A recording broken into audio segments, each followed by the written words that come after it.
کہ اس زمانے میں جو حالات آئے ان سے نہ تو دل توڑنے کی ضرورت ہے، کیونکہ یہ کوئی نئی بات نہیں ہے امت مسلمہ کے سامنے۔ اپنے آپ قدموں کو ڈال دینا، ہمت ہار جانا، جبن اور بزدلی امت مسلمہ کا نہ شیوا تھا، بحمد اللہ نہ ہے، نہ قیامت تک ہوگا۔ ایک جماعت امت میں رہے گی، حضور پاک علیہ السلام کی حدیث ہے، میری امت میں ایک ٹکڑی ایسے رہے گی کہ اللہ کی مدد اس کے ساتھ ہوگی۔ یہ ساری باتیں اپنی جگہ، لیکن جو بات عرض کرنی ہے کہ ایک موقع پر یہی صورتحال پیش آ گئی تھی، کسی طرح سے مسلمانوں کو ان کے دین سے الگ کیا جائے، چاہے ان کے نبی کی ذات عالی پر کیچڑ اچھال کے۔ میں اور آپ 10 سال سے دیکھ رہے ہیں، کبھی آپ کے کارٹون بنتے ہیں، کبھی کچھ کبھی کچھ کبھی کچھ۔ سب پڑھے لکھا مجمع ہے، سمجھدار ہے، میں اشاروں میں کہہ رہا ہوں۔ یہ کام تو چلا آ رہا ہے 10-15 سال سے۔ کبھی ایسا ہوتا ہے کہ قرآن مجید کی تعلیم کو نشانہ بنایا جاتا ہے، بنانے والے احمق یہ سمجھتے ہیں کہ شاید دنیا میں یہ کام ہم پہلی مرتبہ کر رہے ہیں، حالانکہ یہ کام آج سے 1500 سال پہلے مشرکین مکہ کر چکے۔ تم ان کی چال چل رہے ہو، یہ تم نے کوئی نیا کام نہیں کیا، تم اتنے ذہین نہیں ہو کوئی دنیا میں نیا کام کر سکو۔ بد عقلی کی باتیں تو کر سکتے ہو، مگر تم نیا کام کوئی نہیں کر سکتے۔ آپ دیکھ لیں، ان ساری باتوں کے ساتھ دنیا میں ایسی کتابیں لکھی جا رہی ہیں حضور پاک علیہ السلام کو نشانہ بنا کر، قرآن کو نشانہ بنا کر، دینی تعلیم کو، جس سے مسلمانوں کے اندر اپنے دین سے دوری آ جائے۔ اور ایک نہیں، میں نے خود ایک عربی کتاب میں ایک جملہ پڑھا، ایک انگریز کا، وہ کہتا ہے کہ میں نے پیغمبر کے خلاف اتنی کتابیں لکھی ہیں، اگر کوئی آدمی میری کتاب کو پڑھے گا ان سے نفرت کیے بغیر نہیں رہ سکتا۔ بھری پڑی ہیں کتابیں۔ آپ کے زمانے میں بھی نشانہ بنایا گیا تھا، جب مشرکین مکہ نے آپ کو مکہ مکرمہ سے نکالا اور آپ مدینے چلے گئے، وہاں بالکل جینا دو بھر کر دیا۔ اللہ کے رسول علیہ السلام پہنچے، پہلا سال گزرا، پھر دوسرا، پھر تیسرا، پھر چوتھا۔ ایک وقت وہ آیا، انہوں نے یہ بات دیکھ لی، ہم نے سارے جتن کر کے دیکھ لیے، مگر بات بن کے نہیں دیتی۔ باقاعدہ آپس میں مشورہ ہوا، مسلمانوں کے منافقین اور یہودیوں کے بڑے بڑے علمبردار، ان کے لال بجکڑ، ان کے شیطان، دونوں کا گٹھ جوڑ تھا، اور اس گٹھ جوڑ میں یہ بات طے ہوئی، نشانہ اللہ کے رسول کی ذات کو بناؤ، تب جا کر بات بنے گی۔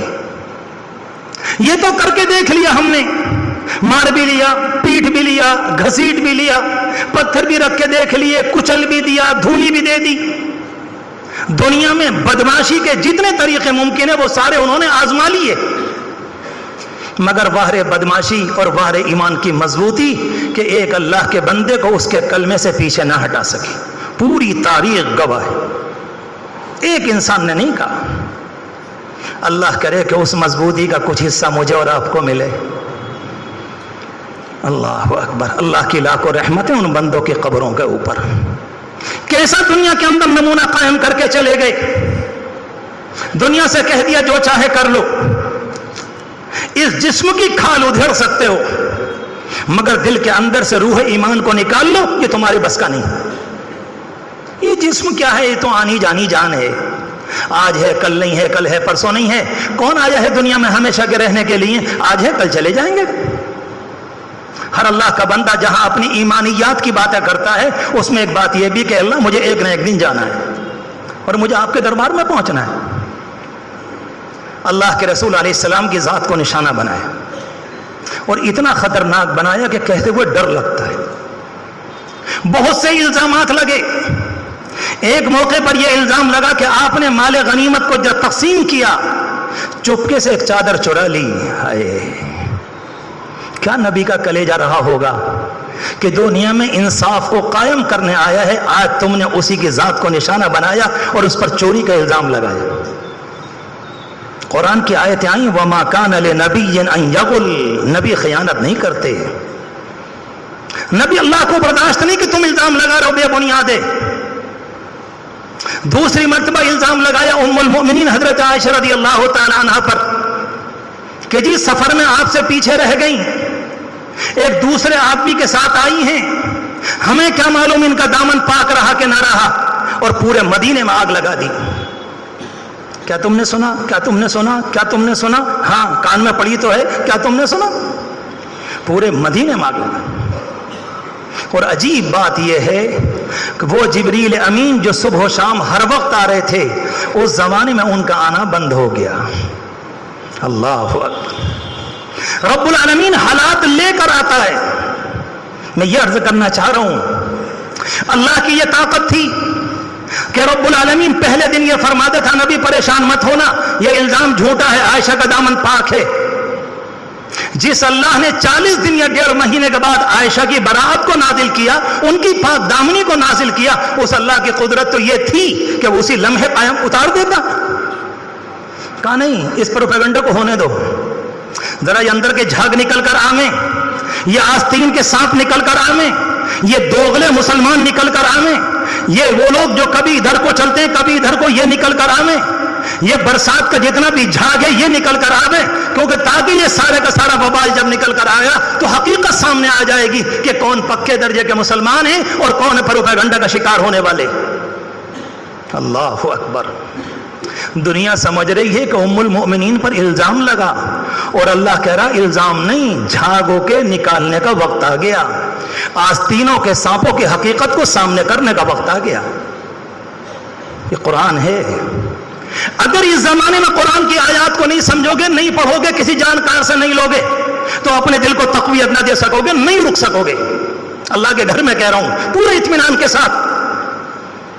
یہ تو قرآن مجید اللہ نے عجیب و غریب کتاب دی، گرتی ہوئی ہمتوں کو تھام لیتا ہے. جس زمانے میں قوموں کے قدم اکھڑتے ہیں اس زمانے میں جمع دیتا ہے. کاہے کو پریشان ہو رہے ہو؟ یہ تو پہلے بھی ہو چکا ہے. کاہے کو پریشان ہو رہے ہو؟ یہ تو پہلے بھی ہو چکا ہے. کاہے کو پریشان ہو رہے ہو؟ اس سے خطرناک ہو چکا ہے. اور رب العالمین نے اپنے بندوں کی مدد کی تو تم کاہے کو پریشان ہو رہے ہو؟ سب کچھ ہو رہا ہے. ایک الزام چادر کا، نمبر 2 ام المؤمنین، اور جب اس سے کام نہیں بنا، اس سے بھی نہیں تو اس سے خطرناک الزام لگایا. آپ کی پھوپھیزاد بہن تھی حضرت زینب رضی اللہ تعالی عنہ. آپ نے ان کی شادی کی تھی اپنے آزاد کردہ غلام حضرت زید سے. حضرت زید سے آپ کو بلا کی محبت تھی. وہ ایک جگہ سے آئے تھے، پکڑ کر لائے گئے تھے، کسی طرح سے آپ کے پاس پہنچے. لمبی تفصیل. ان کے گھر والے تلاش کرتے پھرے، بیٹا غائب ہے. کسی نے کہا ان کی قوم میں جا کر کہ ہم لوگ اس مرتبہ حج کرنے گئے تھے، ہم نے اتفاق سے تمہارے بیٹے کو دیکھا ہے، تمہارا بیٹا مکے میں. ان کے گھر والے دوڑے، باپ چچا سب کے سب. بہت خوبصورت ایک معصوم بچے کی شکل میں آئے. اللہ کے رسول علیہ الصلوۃ والسلام کے ساتھ ہو گئے، ایمان لے آئے، آپ کے ساتھ رہنے لگے. باپ بھی آئے، چچا بھی آئے، خاندان کے لوگ بھی آئے. اچانک حرم شریف میں ایک موقع پر آمنا سامنا ہوا. کہا جانتے ہو جی یہ کون ہے باپ، یہ کون ہے کہ چچا؟ اللہ کے رسول علیہ السلام سے ان کے والد نے کہا کہ اے پیغمبر آپ بڑے اچھے معلوم ہو رہے ہیں، اگر آپ کی اجازت ہو تو آپ ہم سے پیسے لے لیں اور اس غلام کو آزاد کر دیں. آپ نے فرمایا میں تمہیں اس سے اچھی بات بتاتا ہوں، اپنے بیٹے سے معلوم کر لو، اگر یہ تمہارے ساتھ جانے کو تیار ہو تو میں بغیر پیسے کے تمہیں دینے کو تیار، لیکن میرے ساتھ اگر رہے گا تو میں زبردستی واپس نہیں کروں گا. کہنے لگے یقیناً آپ نے انصاف کی بات کہی، اس سے بڑھ کر کوئی بات نہیں ہوگی. کہا کہ بیٹے کیا رائے ہے؟ بیٹا بغیر ایک لمحے کے تردد کو کہتا ہے مجھے مرنا جینا ان قدموں میں ہے، میں آپ کے ساتھ جانے کو تیار نہیں. باپ کی چیخ نکل گئی.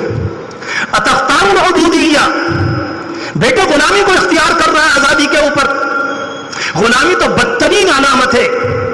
اس زمانے کے غلام کا مطلب تھا بالکل جانوروں کی زندگی. بیٹے نے کہا ابا جی اس غلامی میں ایسے لال اور جواہر چھپے ہوئے ہیں، میں تم سے کیا بتاؤں یہ کس در کی غلامی ہے، میں تمہارے ساتھ جانے کو تیار ہوں.